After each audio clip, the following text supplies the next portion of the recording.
اللہ تبارک و تعالی نے انسان کو جن عظیم نعمتوں سے اس زندگی میں نوازا ہے، ان میں سے ایک عظیم ترین نعمت اولاد کی نعمت ہے۔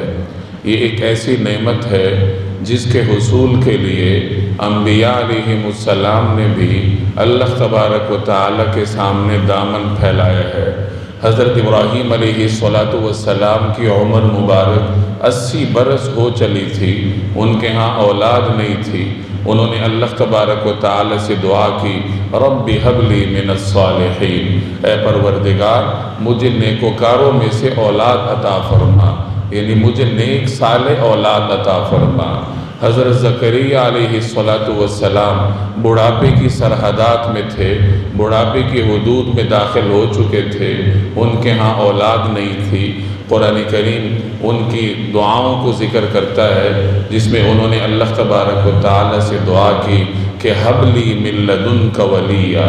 ایک جگہ اللہ سے دعا کرتے ہیں، رب لا تذرنی فردا وانت خیر الوارثین، اے پروردگار مجھے تنہا نہ چھوڑیے، یعنی میرے بعد میرا کوئی وارث نہیں ہے، میری کوئی اولاد نہیں ہے، تو مجھے تنہا نہ چھوڑیے، یعنی مجھے نیک صالح اولاد عطا فرمائیے۔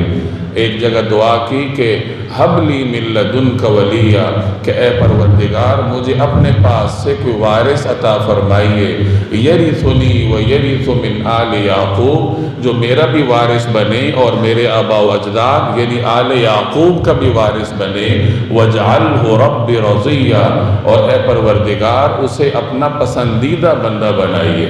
انبیاء علیہم السلام نے اللہ سے اولاد کی نعمت طلب کی، اور اولاد بھی ایسی اولاد طلب کی جو نیک ہو، اللہ تبارک و تعالی کی پسندیدہ اولاد ہو، انبیاء علیہم السلام کے طریقہ کار اور ان کی فکر کو لے کر آگے چلنے والی ہو۔